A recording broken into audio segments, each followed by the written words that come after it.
can't talk about breast cancer and everything that comes, it entails without talking about survivors. I mean, anytime we hear anything about breast cancer, all we hear about is like Dr. Freeman said, is it a death sentence? Do people survive? Yes, people do survive, and I am very honored and privileged to be sitting next to a breast cancer survivor, Nicolina. We're supposed to do like 10 claps for that. Okay, clap, clap, clap, clap, clap, clap, clap, clap. Congratulations. Thank you. I know people celebrate their remissions. I read on Instagram, I think a couple of days ago, Sharmin Boseman's brother did make a very big deal out of the fact that he has been in remission for about 5 years, and it was a big deal. So, I mean, to be in remission even for months, it's a big deal because, again, when you hear that you have breast cancer or you have any form of cancer, you're thinking, my goodness, the next thing is, let me start writing my will because I'm going to die. But when you speak to survivors like Nina, it gives you a whole different perspective about the illness. Now, let's take us through the moment you found out that you were diagnosed with cancer. What was that moment? Very hard story, but I'll say somewhere in 2016, I noticed a little lump. It was quite up, like my chest. It was not in the breast. So I wasn't too sure. I'm like, no, this cannot be breast cancer because fine, breast cancer will be in the breast. But this one was up a little bit on my chest, like up. So I was not too sure. So what happened was I decided to go to Smith Hospital, and it was exactly breast cancer awareness month, which was 2016 in October. So I went there and I was examined, and I was asked to go for a scan. And honestly speaking, I dodged the scan, and I must say that Smith Hospital has done very well, Trust Hospital, because after a year I was called, and I'm like, wow, they have my records. I was called, and they asked me, have you come for the scan? I said, no. Mom, what are you waiting for? I'll come. So 2017, I went for the scan. Why did you dodge the scan? Did you like in your mind, did you really think that maybe 6%? For me, I'm like, no way. Breast cancer, how? Nicolina, it's not possible. It's not possible. I felt like it was so far from me. And I felt like breast cancer, when they say breast cancer, then like maybe you have a sore, the breast is rotting, that kind of thing. So me feeling that hard thing up there, no, I didn't know that it was breast You didn't think it was at all. Yeah. So 2017, I went for the scan, and I think I'm sure that the experts can tell you when they see a scan, when they see the cells, they can tell you that there's something wrong. Yeah. So the doctor immediately assigned me to a surgeon, and then they took a sample, which is for the biopsy, and this was taken for the pathology test. And it came out that it was breast cancer. Whoa. Look, it's funny, but even after the test, I still waited. And went for my result very late. And when I got there, the doctor was like, but you took this test a long time ago, why are you not coming? And all the excuses, Then he just told me that I have breast cancer. I was so traumatized. I just didn't know what to say. Wow. I couldn't talk. So what's the way forward? You were telling me what can be done about it. So at this point when you told you had breast cancer, were they able to detect the stage that it was? Okay. At the moment, he couldn't tell me the stage, but it was when I was referred to college. Then they told me the stage. And what stage was it? So for the time I wasted since 2016, 17, and then 18 May before I started treatment. All the things that you went through could have been prevented if you had gone in. Exactly. Okay. Exactly. Maybe in stage 1 Yeah. would have been better. Yeah. But I also went because I realized that the lump was getting bigger. So when I wear maybe a top, a sleeveless top, I can see that this part is a bit. So you went back because of cosmetics, not necessarily because you were afraid. I mean, I didn't suspect that I could get something like that at all. I mean, like, God forbid, I can't. I mean, There's no way. There's no way. So now you go to you're referred to Collibu and take us through the procedure. Okay. So Did you have insurance then? honestly speaking, I didn't have insurance, but thank God that where I work, my employees, at least they have insurance, which they help us to pay our bills. Yes, so the HR took care of most of my bills, and I was good for you. Standard Chartered Bank. Yeah. Good for you. Good for you. So now I have decided to also buy insurance policy. legacy life. So I'm doing that. Okay, so now let's go back a little bit to Kolebu. So you went to Kolebu and you were told that the stage 2 cancer. Take us through the process. So they gave me all the options. I was told that either I have a mastectomy, that they take the breast away, or I start with the chemo, and then maybe after that would reduce the lump a bit. Because if the lump is big, then you cannot take only the lump, but the whole breast. So then they said that they will take you through chemo for a number of cycles. Then after that, if the lump reduces, then you try to remove whatever that is left.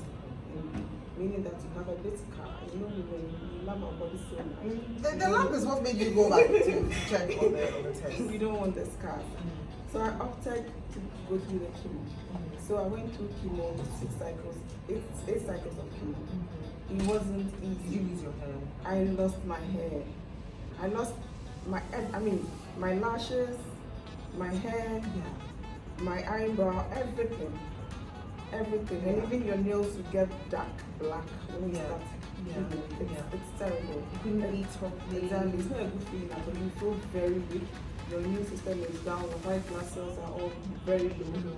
And at that time, you have to be very careful so you don't go among people so much. Because if you contract anything, your immune system is so low, you can't fight diseases. So you have to be very careful. You have to eat well as well. So you went through 6 cycles, 7 cycles. No, 8 cycles. Okay, 8 cycles. And then after the 8th cycle, how long did you have to wait before you went back for a checkup? No, after that, then I had to go through the surgery. Okay. So the lump was taken out. Yeah. Yes. In 2018. Yes, in 2018. Wow. Now, throughout this entire period, what has it taught you? You know, with everything that you've been through, and the fact that you waited for so long to go for your results, you waited for so long to go for your checkup, and then going through what you went through, even with chemo, the pain, the isolation, the loss of hair and appetite and everything else, what has that taught you? I would say that what it has taught me is that nobody should think that they are far away from any risk at all. Don't think that this cannot happen to you. No, I'm a Christian. Never. I can't get sick of this disease. So we should all know that we are at risk of any illness when it comes to life. So we should be ready to guard ourselves. And also when we get to know about certain things, we should follow up. Because look, assuming from the beginning, I was maybe somewhere in the 3rd stage, which I didn't know, and I delayed for almost 2 years before starting treatment, I wouldn't be sitting here today. So I will say that I thank God as well, but it's not a good thing to delay when you notice something. Once you notice anything small, please try as much as possible and visit the hospital for checkup. And I'll say that I also went through radiation as well. So after the treatment, after the lump was taken out, exactly, you go through radiation. That the radiation also helps to maybe kill any other cancerous cell that is left around the area. And that's also So how long were you in hospital for? Well, I was not in hospital. I was actually home, so I was going for my treatment and coming back.